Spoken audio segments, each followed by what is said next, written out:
Now we already know something about the Ethernet, right? Also, maybe we only know the early Ethernet, but we know what's the cable, what's the devices, what's the principle, and the typical one is what's the function of the MAC address and what's the format. And now if we see the modern Ethernet, in the first different one is we add a new cable, and this cable we call is fiber. And about the fiber, we have two types. The first one is multimode fiber, and the characteristic is we will use a thicker fiber core and the transmission of a variety of different wavelengths and the angle of the light. And pay attention, because we use a multimode fiber and it has a large attenuation and transmission distance is usually within km. But the advantage is it is low cost. Of course, compared with a single mode fiber, this is low cost. But if you compare with UTP or STP, this one is very expensive.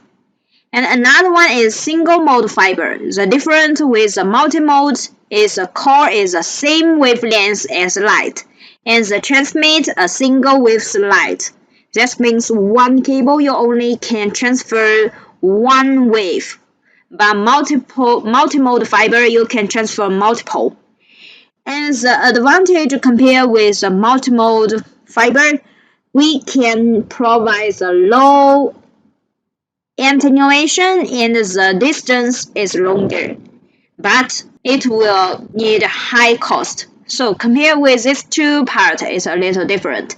And if you want to use a fiber to connect with the devices, another one is we have also used the fiber connector. In the typical optical fiber connector like LC, SC, ST, and FC. Maybe in your network you also see this connector, right? And the fiber have to connect with the connector fiber, and then we can connect with the device. Then we can transfer the packets.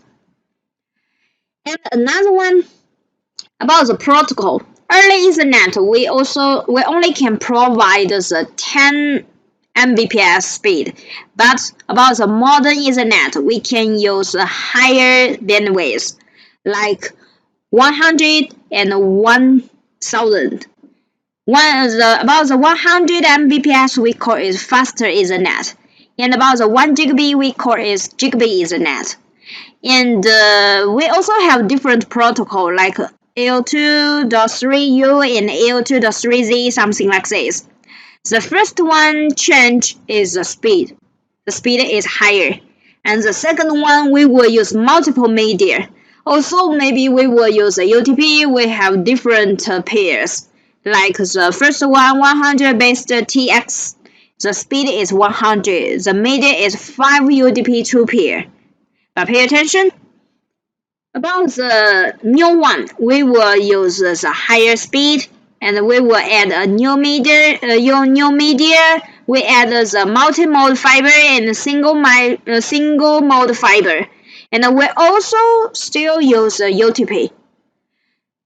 And if we use the fiber to connect with each other, we can have long distance. For example, if we use a single mode fiber, the longest distance is 5,000 meters. But if you use a UTP, maybe your speed is faster, like 100 or 1 gigabit. But the distance also limits 1 meters. So pay attention about this one. This is the second difference of the modern Ethernet. The speed is higher and we use multiple medias. And the third different one is we use a new device, and this device we call it switch. And about the switch, working principle is different with the hub. When hub receives the signal, I only do the increase the signal to make the signal bigger and then send all the signal out. But about the switch is different. If the switch receives a message, I will check the MAC address table and decide which interface how to send out.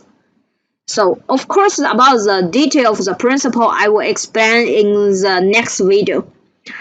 So, if we use a switch, the first one is switch can isolate the collision domain.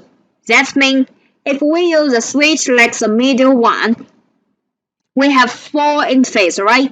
One to connect with hub, one to connect with switch, and the other 2 interfaces to connect with the terminal. These 4 interfaces, the devices connect with the switch. They can send the message at the same time, and there is no collision. So, this is the typical of the switch. We can isolate the collision domain. That means this is a further expands the range of the physical connection. Okay, so if you want to use a switch to connect with the terminal and the range bigger, it's okay because they belong to a different collision domain. And in this scenario, we can improve the Ethernet bandwidth utilization and throughput, right? Because in the hub scenario, we have to wait until one terminal sends out the message successfully, then we can send the message. But in the switch, all the terminals can send the message at the same time. And about the switch, we also can adapt to different rates and different duplex conditions. For example, maybe one side the speed is 100 Mbps, but another side is 1 Gigabit. So the switch will automatically adapt the rate to become 100. So finally, we can direct it to transfer the message. So this is very different of the switch and the hub. Pay attention about the switch. One port, there is one collision domain. Okay, so this part about the LAN principle. And here also we have 2 questions. The first one, which of the following statements about the MAC address is true? And here we have 2 correct answers. Option A, Ethernet identifies hosts with MAC address. A MAC address is a logical address that is easy to change. Option C, the MAC address is fixed in the room and cannot be changed under normal circumstances. So option B and C, only one correct answer, right? And the option D, usually only the terminal host needs the MAC address, and the network device such as routers do not. So which answer is correct? And the second one, the question is, in the following topology, all the hosts can communicate normally, and no logical interface is configured on the switch. How many collision domains are there in the network? Pay attention about this topology. We have lots of terminals, and we have 3 network devices. One is hub and 2 switches. Pay attention. We see if we use hub to connect with each other, they belong to the same collision domain, right? But if we use a switch to connect with each other, one switch, one port is one collision domain. Different ports we can communicate with each other at the same time. So this is a principle and the difference between the hub and the switch.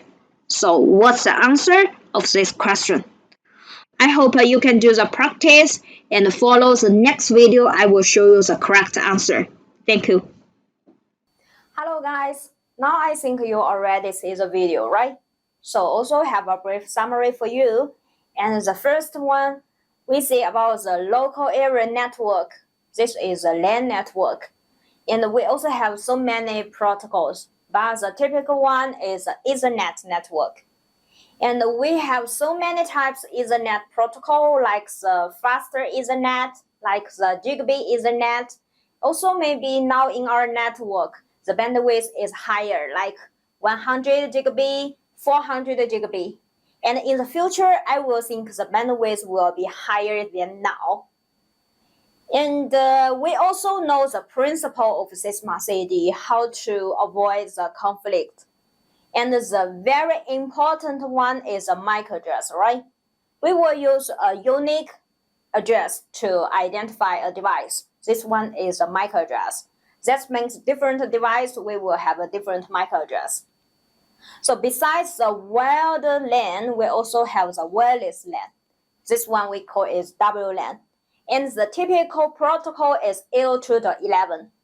So if we deploy the wireless in our network, the customer can visit the internet anywhere, anytime. That's all about this part. Thank you.